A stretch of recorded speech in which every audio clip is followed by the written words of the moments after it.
dönemde bizim partiyle ilişkimiz yoktur. Partiyle alakamız yoktur. Parti bizi görmüyor ki ve da bizimle haber ulaşacak bir imkan da yoktu. Yani bu olay Cesem'deki arkadaşların da şeyle ortaya çıktı. Cesem'dekiler propaganda amaçlı yaptılar. Yani yoksa partinin hiç alakası yok. Yani mesela bu olay niye böyle oldu? En son ben Bekka'ya giderken Apo hatta bana dedim Mazlum Doğan ne oldu dedi. Fuat dedim Mazlum Doğan intihar etti. Dedi aman böyle konuşma. Bana dediniz ki ne oldu? Dedim gerçek budur dedim. Yani arkadaşlar bunu yaptılar. Bir de kitle üzerinde etkili olmak için kendini yakma şeyini yarattılar. Ama Mazlum kendini yakmadı. Yani gerçek konuşmak lazım. Durum bundan ibarettir yani. Bir gün ben Hayri'ye dedim ki Hayri dedim bak bizim durumumuz çok kötü. İkimiz ön sıradayız. Uşak grubu da kalabalıktır biraz. Her kuruşta insan var yani. Dedim ne diyorsun? Dedi valla Fuat artık yaşamanın anlamı kalmadı bana göre. Dedi anlama kalmadı. Dedi çünkü savunmalar da bitti sayılar. Dedi her şey bitti yani. İddianameler bitti. Yani sonuç geliyor. O zaman dedim kalk konuş dedim şey yapalım yani. Artık bir şey başlayalım dedi.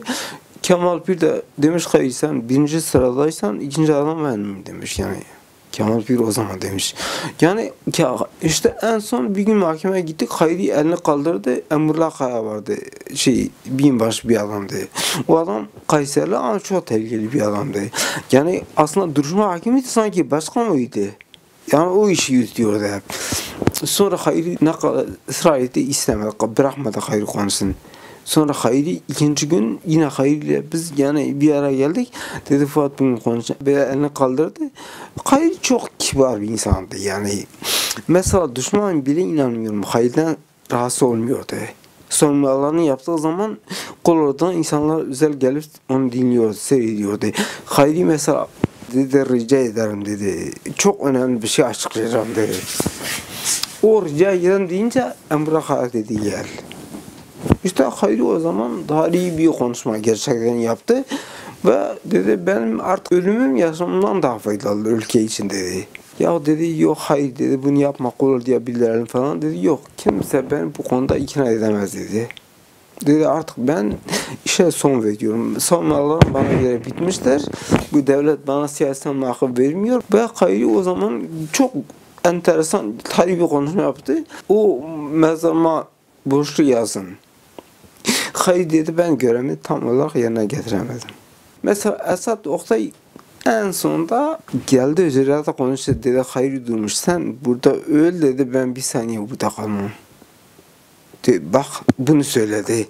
Şimdi demek adam güzel gelmiş yani bazı insanların gitmesi gerekiyor ve gerçekten hayır durmuş ölüm oranında öldükten sonra bir gün sonra oradan gitmiş. Biz geldik yok yani hastaneden geldik Esad gitmiş yani. Yani çok özel bir şeydi bu öyle basit bir şey değildi yani. Hayri de sağ olsun yani gerçekten çok değerli bir insandı. 60 gün betonda yattı demedi ben betonda yatıyorum. Bir gün Emrullah Kaya dedi ya hayır dedi Abdülhacan nasıl bir insandır dedi. Hayır dedi ya Abdülhacan da bizim gibi bir insandır nasıl bir insandır dedi. Abdülhacan farklı bir şey değil dedi. Partinin bir üyesidir dedi. Bu parti belki şu anda başında olabilir ama dedi ben neysem Abdullah Öcalan ve Mazlum Doğan neyse Kemal Bir neyse Abdullah Öcalan o dedi. Yani bizim ilişkimiz bu temeldedir dedi. Yoksa Abdullah Öcalan özel bir işi yapısı yoktu. Yani dedi biz partiliyiz, pekeliyiz. Apıcı değiliz dedi. Biz partiliyiz yani. Genelde böyle bir şey vardı. Kimse hayır durmuşa itiraz edemezdi. Mesela Kemal Pir diyor doktor ne söylerse öyle olacak. Mazlum Doğan da öyle diyordu. Kişilik olarak farklı bir insandı Hayri. Bir de arkadaşlar onu de çok değerli sayıyorlardı. Hayri de bunu hak ediyor yani. Gerçekten Hayri Durmuş'un eşi benzeri yoktur.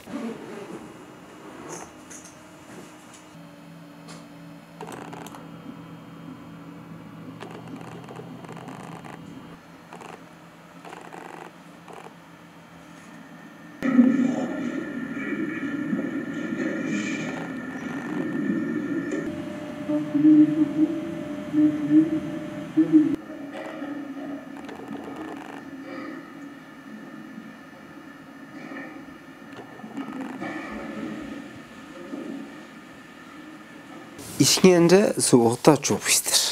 Gerçekten insan yazın dayak yiyince fazla etkilenmiyor ama diyelim Diyarbakır soğuğu da pistir yani.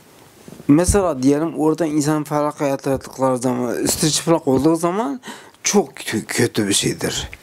Mesela bir gün üzerinde bir şey koymuşlar, böyle beni aldılar, özel işkence yaptılar yani, böyle o meydana koydular. Şahin Dönmez geldi, o 6-8'de oraya yakın beni seyretmeye gelmişler yani. Asker geliyor, dövüyor. Sonra baktım Esat Oktay da karşıda bir yere durmuş seyrediyor yani. Tabii cezaevinde bağırmayan 3-4 arkadaş var yani. Herkes bağırıyor ama bağırmayanlar böyledir yani. Karasudur, hayırdır. İşte birkaç kişiyiz yani. Çay iple gönderiyorlar. Çayı bağlıyorlar ipe, diyor hediye askere gönderiyorlar. Bizi işkence yapıyorlar, mükafat veriyorlar. Mesela marş söylüyoruz ya, hepimiz bağırıyoruz ya, diyor marş söyleyin. Mesela herkes içeri girerken de talimat veriyor. İşte falan kişi komutanım. Senin sesin düşmemişse demek sen bağırmamışsın. Yani sesi düşen rahat geçiyor ama sesi düşmeyen insan dayak yiyecek. Öyle yapıyorlardı. Mesela koğuşa geliyorsun, içeri gidiyorsun, 2 dakika sönmüyor, bakıyorsun bir anda diyor herkes ranza altı olsun. Ranza altı derken millet üstüne biniyor yani. Kalabalık koğuşlar. Şimdi ayağın dışarı olsa artık gidiyorsun, mahvoluyorsun yani. Sopalarla dövüyorlar. Mesela sen en samimi arkadaşın bile o adam diyor ki gel bunu ağzına işe diyor. Adam işemezse adam bitecek. Tabii herkese bunu yaptırmıyorlar. Böyle insanlara yaptırıyorlar. Fakat arkadaşlar ağzımıza işareti ne yapalım yani?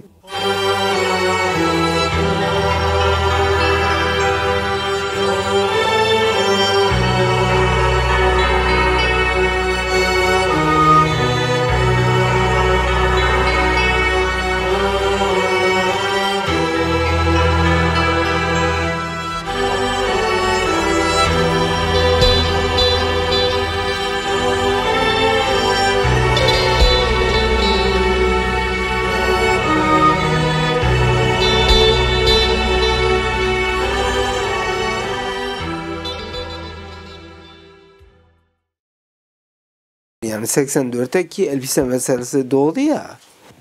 35'teki arkadaşlar dedi biz tek elbise giymeyeceğiz dedi. Tek tip giyen haindir. Millet elbise meselesi gündeme geldi, 5 kişi gitti. En son 24. koğuş kalmış. O da teslim alınsa bitiyor iş. Sonra onları gelip alıyorlar, götürüyorlar. Necmettin Büyükaya arkadaşlar diyor ki arkadaşlar diyor benim artık son, bizi bitirecekler diyor, ben son görüşmemizdir diyor. O da gidiyor işte Necmettin'e diyorlar elbise giymiyor diyor, İslam marşını okumuyor Necmettin. Sonra Osman Aydın var bir tane Üsteğmen, o Hasan Adıyamanlı yani o adam Esat'ın yardımcısıydı. O adam işte burada örtüyor, beyin kanması geçiriyor, öyle ölüyor. Sonra Şenler de diyorlar bak onu yaptık sen de yapacaksın. Şenler kalkıyor İslam marşını okuyor. O zaman okuyor, Şenler diyor ki bana 2 saat müsaade edin, 2 saat sonra ben elbiseyi cezaevine giderim diyor. Bizim 36'dakiler kimse giymemiş gelmiş, hepsi orada. Ama 35 giyse herkes tabidir ya 35'e. Şenler diyor 2 saat. Millet tabi afalıyor yani. Bunlar bize ölün dediler. Biz ölüyoruz. Bunlar niye böyle yaptı? Şenler sonra geliyor. Bir tane komando. Abdullah Karaman'la beraber komandoda kara bir tane uzun adam. Bu Rıza Altun, Celalettin Derlibaş, Mustafa Karasu, onlar birinci hücrede kalıyorlar. Muzaffer Atam ne? Onlar birinci hücrede kalıyorlar. Abdullah Karaman diyor hani diyor sen diyor elbise giymeyecek misiniz diyor. Yüzbaşı diyor oğlum sen bize demedin 2 saate gidereceğim. En son baktım geldi bizim müdürlerin önüne, bu defa 36'ya geldi.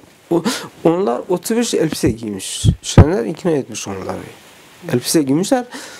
Sonra baktım Abdullah Karaman geldi hücremizin önüne. Ben tabii o zaman da hareket edemiyorum fazla.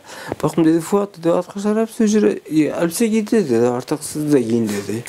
Yuvarla dedim arkadaşlar giymişse giymiştir ne yapalım yani biz giymeyiz dedim. Sonra bizim aramızda yukarıda arkadaşlar bak iple biz haberleşiyoruz tabii. Dedi yani İnanmıyorsanız ben gideyim onları getireyim elbiseyle beraber. Tabii onlar da millete dedi yani elbise giyen kefen giysin. Mesela 2 arkadaş intihar etti. Diğerleri ölüm da öldü. Birkaç kişi de darbeyle, işkenceyle öldürüldü. Necmettin Büyükağ da öyle öldü. Az sonra 35 giydi. Biz de bir hafta giymedik. Sonra arkadaşlar dedim Fuat herkesi giyiyorsa biz de giyelim.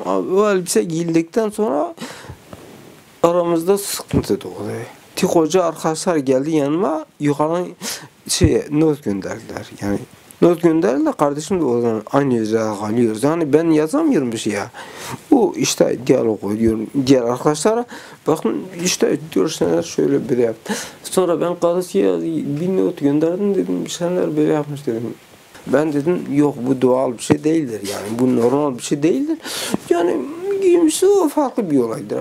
Bundan sonra benimle onun arasında sıkıntı doğdu. Yok senlerle değil cezme geneliyle. Onlar ben dedim ki artık bu örgütlenmeyle iş yürümez. Biz dedik millet böyle yapsın aramızda sıkıntı doğdu. Yani millet bana dedi ki Şener devletle artık anlaşmak zorunda kaldı. Herkes ölümü göze alamıyor biliyor musunuz? Ölüm kolay bir şey değildir ya. Şimdi güçlü insan da fırtınalı şartlarda böyle olur. Yani ben buyum demekle olmuyor. Hala gemi nasıl denize yüzüyor, kaptan o zaman kaptanlık böyle oluyor. Sen lidersen o şartlarda liderlik yapacaksın. بمشى الشيريوانات بمشى بالتحقيرين لجودي لمتينا لزاغروس لشنغال لباشيكا. Ben şu anda yürüyemiyorum. Kırılmayla alakası yoktur. Yani bu ölüm borcuyla ilgilidir. Yani mesela bende beyincikte hasar oluşmuş. Hani küçük çocuklar olurken yürüyemiyor, dengesiz oluyor ya. Benimki de öyledir. Yani beyin hücrelerinde yıpranma olmuş. Yani o ölüm borcundan dolayı. O hücreler öldükten sonra ben mesela böyle hareket edemiyorum, yürüyemiyorum. Mesela ben önce su alıp içemiyordum. Selim Çürük abi buraya şahittir. O beni kaç defa bana yaptırdı bana. Yo beni yıkıyordu yani. Diyordu Fuat ne yapalım yani biz mecburuz yani. Ben Antep'te tahliye oldum. O binbaşı geldi konuştu benimle. Bana dedi sen önce nereye gideceksin dedi. Valla dedim sağlam olsam direkt partiye giderdim ama şimdi eve gitmek zorundayım. Ne yapayım ben sakat bir insanım. Biz de diyorduk keşke partiye bir an önce gidebilsek. Partiye gidebilsek bu intikamımızı alabilsek. Ben eve gittim işte biraz zaman aradan geçti. Birkaç gün sonra Apo haber gitmişti Beka'ya. Beka'ya haber gidiyor. Apo Diyarbakır'a, Adana'ya, Ankara, İstanbul'a her tarafa haber gönderiyor. Diyor Fuat'ı çıkarın Fuat'ı öldürecekler diyor. Bakın bir arkadaş geldi. Aha nitelik. İyi bir arkadaştı. Ben o zaman da sakalım vardı. Sakalımı tıraş etti. Benim yeğenim çok ufak bir dedi. Amca nereye gidiyorsun dedim. İstanbul'da doktora gideceğim dedim. Biz sonra İstanbul'a gittik. İstanbul'da bizi Meriç'ten geçirdi. Yunanistan'a gittik. Meriç'ten arkadaşlar West bağlıyorlardı. Caniye'yle öyle geçiyorduk. Yani ip bağlıyorlar öyle geçiyorduk. Gittiğim gün beni götürdü. Kani Yılmaz. Kani o zaman iş yürütüyordu o dönem. Ben gittim baktım Sakine böyle esas duruşta durmuş. Apo onunla konuşuyor. Dışarıda bekletti Kani beni. Bakın Apo dedi getir Fuat içeri dedi. Otursun dedi. Ben gittim baktım Apo normal Apo değil artık eski Apo gitmiş. Ya daha ben tabii kendisiyle konuştum. Ya hareketlerini anladım yani. İç bitti arkadaşlar dağılıyor ya. Dedi Fuat'ı getirin önce misafirle yerine dedi. Yani orada görüşme olacak. Ben gittim böyle geldim arabayı tabii öptü bir sarıldı yani. Sonra oturduk konuştuk. Bana ilk sorusu buydu. Dedi Fuat sen İsmet Kılıç'ı gördün mü görmedin mi? Dedi İsmet Kılıç seninle konuşacaktı. Konuştu mu konuşmadı. İşte oraya gittikten sonra büyük bir hayal kırıklığına uğradım. Baktım insan olmaktan çıkmış. Yani kimseyle rahat konuşamıyor. Ben baktım Diyarbakır cezaevinden aramızda fark yok yani. Bize çok tuhaf geliyor ama diyorduk askeri kurallar vardır. Belki bundan kaynaklanıyor ama onunki bu değildi. Biz zannedek askeri kurallara göre insan uyar kurallara. Yanlış değildir yani. Ama Apo'da o özellik yok. Apo diyor herkes bana tabi olsun yani. Bu yapısı vardı. Ve bu konuda gerçekten başarılı oluyordu. Mesela hani Sakine efsane olmuş ya. O istemiyor Sakine kitle üzerinde etkisi olsun yani. O kitle nazarında Sakine'yi etkisi hala. Basit baksın efsane gördüğün insan bak benim yanında çöp kadar değer yok. Bir sıradan insandır yani. Ama Sakine mesela bir defa ağladı Fuat dedi işin ne olur. Ama gerçekten yani Sakine büyük hakaretler yapıldı. Yapılmadı değil ya. Ama kız ne yapsın? O ceza konferansında tabii herkes bazı şeyler söylüyor. En son Apo bir gün dedi üstsüz bir tas çorba için direnir. Ben elimi kaldırdım dedim 14 Temmuz ruhu ile direndik yani. Biz bu duruma gelmişsek çorba için gelmedik yani. Durum açık ve net ortada. Ben dedim tüm arkadaşlar biliyor, insanlar da biliyor ki yani kimse bir çorba için direniş yapmadı. Bu direnişler de basit olmadı. Hep tarihi direnişlerdi. Apo mesela diyor Diyarbakır direnişini ben yapmışım yani. O diyor siz yapmadınız. Bu benim kalbimde ruhumdan geliyor. Yoksa bu direnişi sizin eseriniz değiller diyor.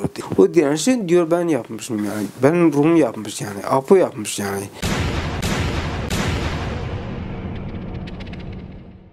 Bir gün yerindeyim baktım Selim geldi buraları simsiyah olmuş. Hep yan çamur olmuş ya.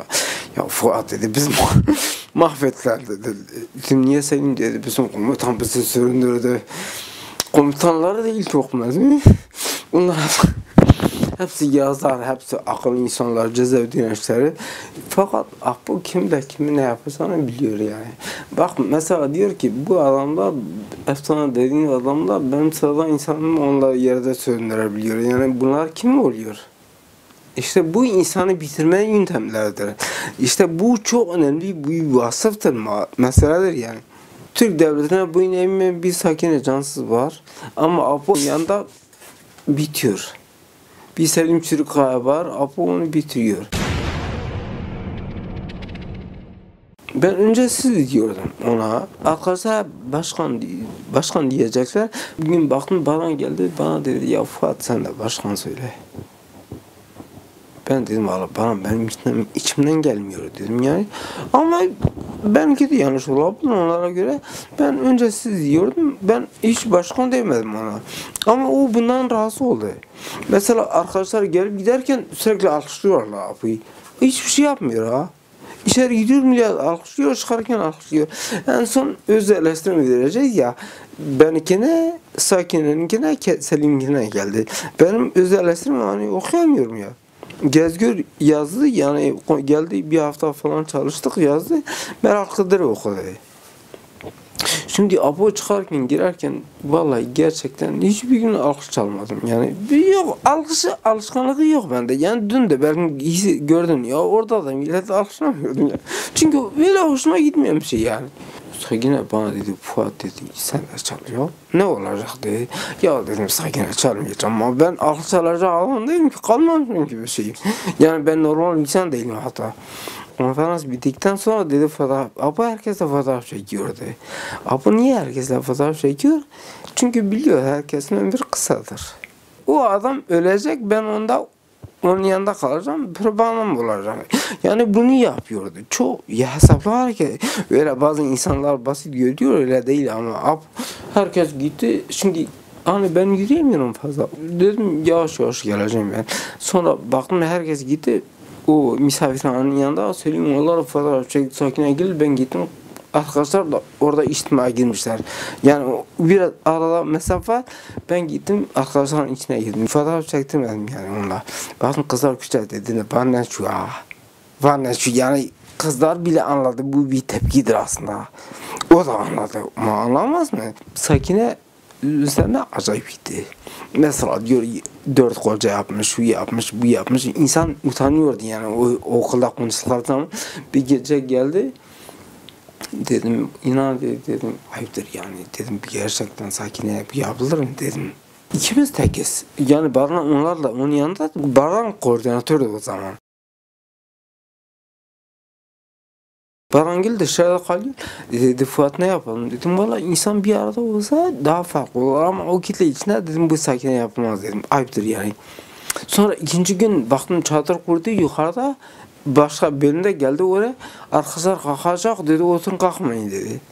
Kezgürü geldi, Sakine geldi. Baktım dedi Fuat ne yaptın dedi. Ne oldu? Yo dedim ben ne fakir adam ne yapacak dedim. Yani ben bu lafı söyledim herhalde onun da hoşuna gitmiş dedi. Baktım bir gün de arkadaşlar geldi dedi Selim'le Aysel konuşuyor dedi. Selim'le Aysel konuşuyor bak düşünebiliyor musun? Bak ikisi karı kocadır, yoldaştır. Ama yıllarca birbirini görmemişler, hasret gidermemişler. Karı koca konuşması bile suç oluyor. Ya dedim hayvanlar.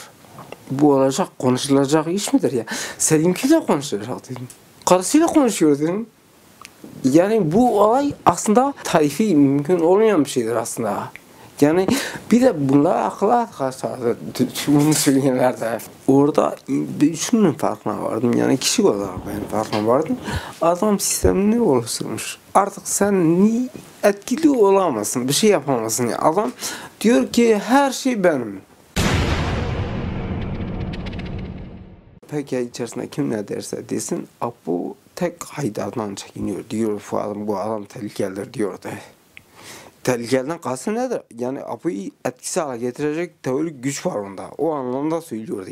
Dedi bu Cemil onlar dedi politika yapamaz ama dedi bu adam istedi mi politika yapar dedi. Bu adama karşı çok tedbirli olmak lazım. Ama Haydar Kaytan da bunun farkındaydı. Biliyordu. Fakat sonra bilmiyorum pasifleşti mi ne yaptı yani. Aramızda çok iyiydi ben o Haydar. Yani ben seviyordum falan. Hatta kod ismini de benden almış. Benim ismim kod ismim Fuat olsun demiş. Yani o dönemde Fuat oradan gelmelidir. Bir de Alevilerde Fuat ismi yoktur biliyorsun.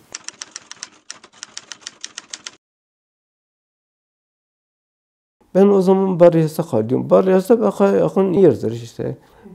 Dediler ki iki tane ben var dedi. Bunlar da ajandır. Bunlar da Apo'yu düşürmek istiyorlar. Apo'ya karşı komplo hazırlıyor. Sonra ben dedim hele onları ben konuşayım dedim. Sonra ben önce bir Sakine ile karşılaştım. Sakine ile konuştum. Sakine baktım bana dedi Apo'nun yanlışlarına karşı tavır koyuyor. Dedi onun için millet bize ajan diyor. Roza Sakine'den daha farklıydı o zaman. Tavırları daha değişikti.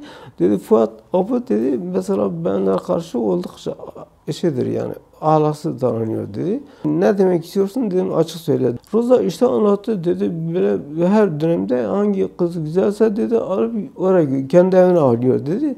Kendi evine aldığı zaman da dedi işte o kızlar ahlaksız tekliflerde bulunuyor ve dedi bunu gerçekleştiriyor. Dedi işte biz de buna karşı çıktığımız için bize ajan diyorlardı.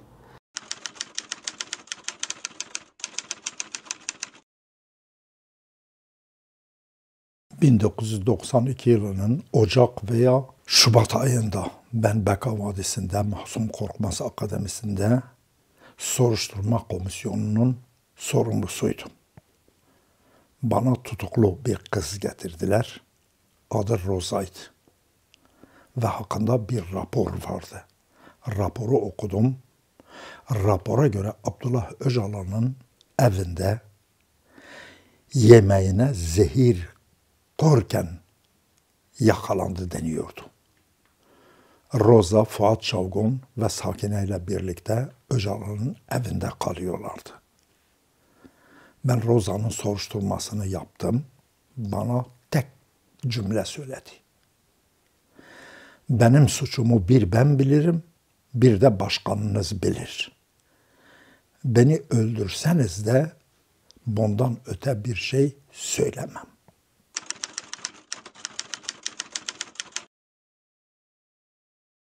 Ben dedim ya böyle halaksızlık böyle adillik olmaz dedim. Eğer kim yaparsa yapsın doğru bir şey değildir dedim. Yani ona karşı tavır koymak gerekir. O konuda yani benim de suçum vardır. Ben bunu kabul ediyorum yani. Roza bana dedi Fuat ben dedi kesin Apo'yu vururum, öldürürüm dedi. Dedi ben Apo'yu öldürürüm dedi. Çünkü o kızlara yaptığım muamelenin aynısını bana yapmak istiyor dedi. Kadına karşı zaafı olduğu için dedi ben onu yatakta yok ederim dedi. Valla ben dedim bu doğru değiller dedim. Roza bunu yapsan iyi olmaz dedim. Ben Roza desem yapardı Roza'yı. Sağ kalmışsa bunun bir suçlusu da benim aslında.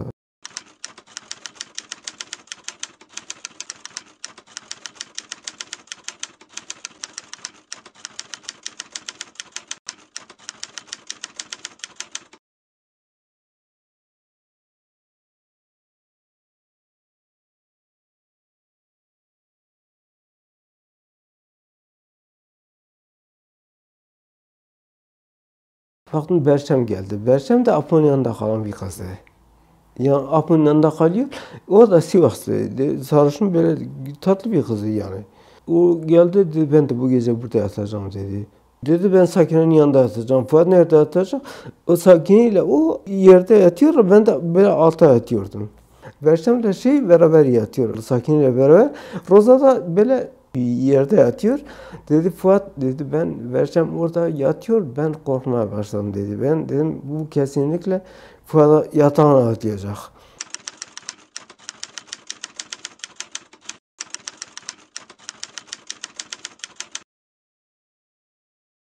Baktım iki arkadaş geldi. Dedi biz Fuat'ı alıp başka odaya götüreceğiz dedi. Roza dedi Fuat nereye götüreceğiz? Fuat kalkamıyor, hareket edemiyor. Dedi o başka yerde tek başına hareket edemiyor dedi. Bizim yanımıza kalacak, biz bırakmıyoruz dedi. Onlar ısrar ettiler fakat Roza ile Sakine kabul etmedi. Çünkü dedi o adamlar büyük ihtimalle seni vuracaklardı. Dedi onun için Berçem'i getirdiler dedi. Eğer Berçem dedi orada ben yatağına atılsa diyecek bak kadın yapıyor yani kötülük yapıyor biz de mecburi görevimizi yerine getirdik ne yapalım. Dedi ben sabaha kadar uyumadım. Berçem de atlamadı yatağa dedi sen böyle kurtuldun yani. Ondan sonra herhalde Berçem baktı iş başarılı olmadı. Gitti herhalde durumu Apo'ya anlattı. Apo da ondan sonra artık bu adamın burada yaşama şansı yoktur. Yani gitmesi gerekir, yok olması gerekir. En son geldi, Fuat sen git Avrupa'da sorumlu ol dedi. Aynen bu laf bana söyledi. Ben dedim yok ben sorumlu olamam. Dedim ben konuşamıyorum, yemek yemesini yiyemiyorum, yazamıyorum dedi. Ya dedi bir katip tutarsın o da sen içerini yapar dedi. Aynen bu laf söyledi inayet. Ben yapamam, mümkün değiller dedim. Sonra arkadaşlar geldi, beni uçağa koydu, gönderdiler. Dedi uçaktayken daha buradaki arkadaşlar demiş, Fuat'a dikkat edin. Stuttgart'ta bir olay oldu, millet bana haber verdi. Ben de Avrupa sorumlusu arkadaşla konuştum.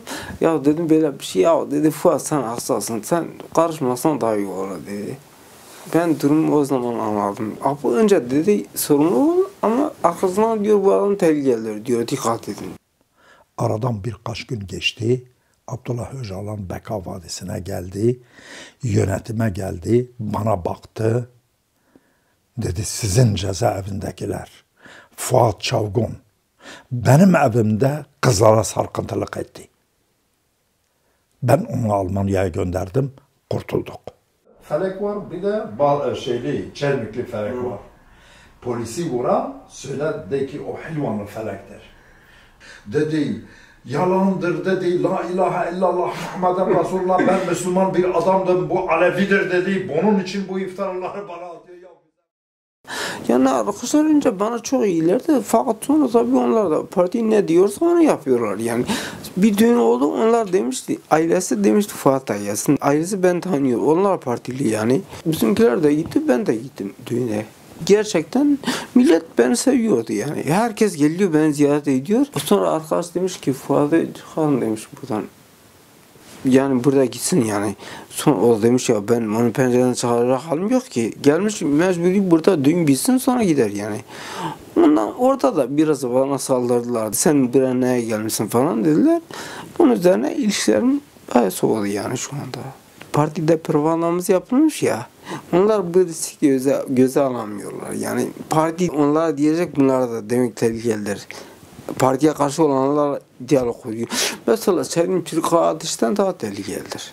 Çünkü onlar diyor seninle konuşsak diyor biz de onun safına geçmiş sayılırız ve bir hayatımız bitecek. Belki de insan erken hain oluyor.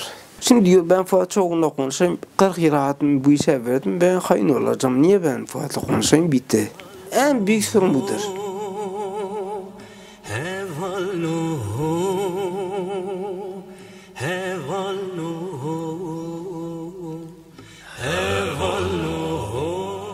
Hamit Baldemir'in kitabını ben baktım o orada yan bir benim oğlum. Bu mu? Valla ben hangi bir benim okum yani şimdi yani dedi mesela küfür millete küfür ediyor. Sen nerede Rıza millete küfür ediyormuş yani. Hayır onlar da sesini etmiyormuş şu an. O hayır orada değil ki. Ölüm orucu mu var? Ölüm orucu sırasında küfür ediyor. He. Niye ki?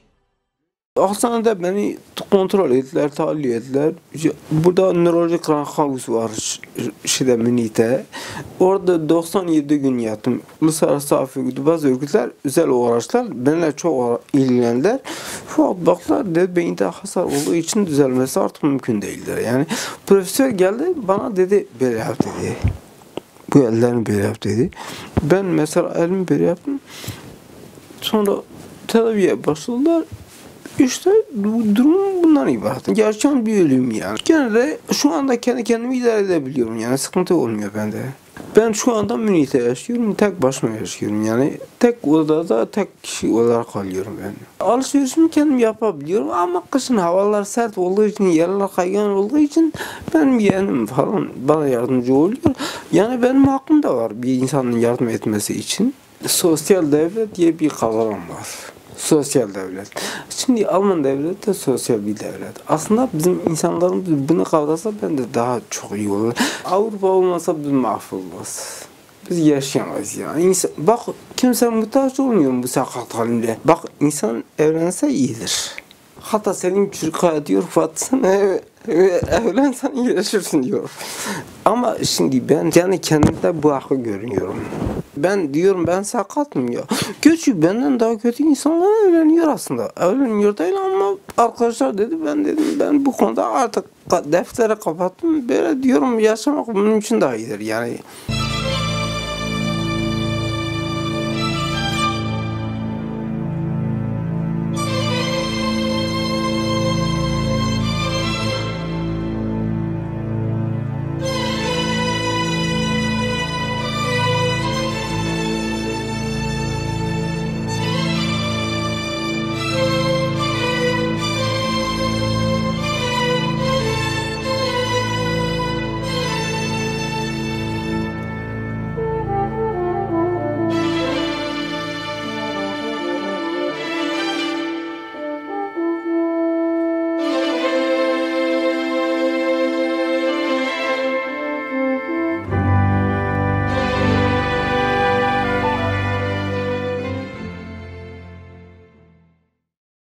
Vallahi bizim bu işe girerken işin zor olacağını biliyoruz. Önceden de biliyorduk, hesabını yapıyorduk. İnsan doğruysa, haklıysa, gerçek yapıyorsa bir şey insan halleriyle yaşar. İnsan hayallerine kavuşamadığı zaman zor oluyor. Bizim halimiz ülke kurmaktı. İnsanların özgür, eşitlik kardeşçe yaşamasını sağlamaktı. Fakat bunu başaramadık yani. Bunun için insan üzülüyor. Fakat ben diyorum her şeye rağmen yine de yürütmek lazım ve bu işi başarmak için elimizden geleni yapmak gerek. Bak her evde bugün PKK konuşuyorlar. Her evde bugün Kürdistan meselesi konuşuluyor. Bu iyi bir şeydir. İnan biz değil devletler de konuşuyor. Bugün Türkler herkes bunu konuşmuyor Kürt meselesini.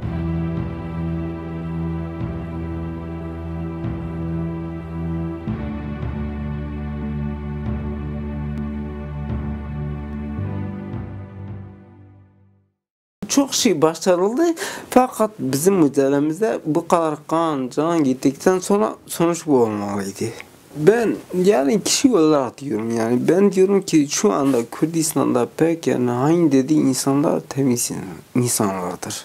Niye? Kendisini bu ülke için feda, ailesi mesela bak Türk ailesi işte altın gibi çocuklar gitti. Bale, Bahakra, Bezen, Ali Kari, Ali Kari, Ali Kari, Ali Kari, Ali Kari, Namı Şeyh, Namı Şeyh, bizi Kürdistan, bizi Kürdistan. Şimdi Kandil niye AP'yi reddetmiyor? Kandil diyor AP'yi reddedersek PKK içinde çalkıntı doğacak. Onlar bunu korumak için AP'ye karşı gelmiyorlar. Basın önünde ya bir insan, eski bir insanın talimatlarına göre hareket eder mi? Yani AP'ı orada talimat gönderse bundan rahatsız olması gerekir.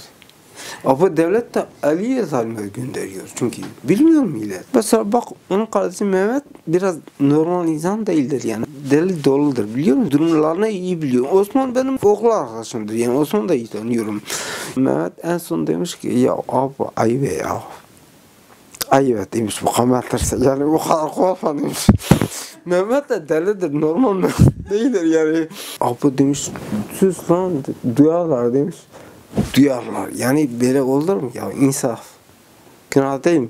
Bak yaşı 67, belki daha fazladır. Ama sen 10 yıl yaşarsan sonra ne olacak yani? Günahtır, yazıktır yani. Ne yapacaksın? Malımız budur.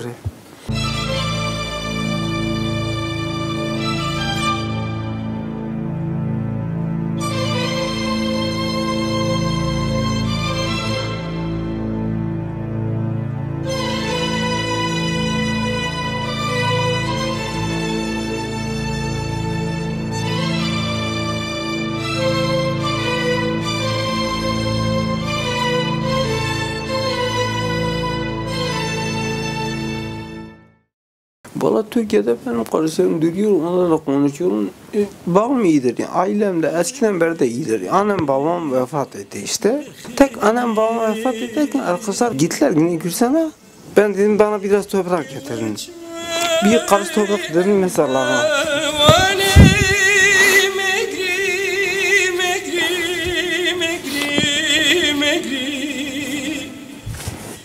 Evci halime megri megri Şinze vale megri megri Demen ale megri megri. Tabii onlar öldü gitti. Bir de en sonunda annem öldüğü zaman kardeşime demiş ki bu altınlar da farklıdır. Ben daha çocuk ölüyor ya. Hepiniz evlendiniz, çocuklarınız var ama uyuyordur. Demiş bu da altınlar da onu getirir, ona kalsın demiş yani. Anne böyle bir şeydir yani, kadın böyle bir şeydir. Beleze biçin ser miliki jvani bilin. Havareze nizanım çiroti halilu huki bejin gidilo. Ah de gidilo ezbirin darim. Ah de gidilo ezbiharim.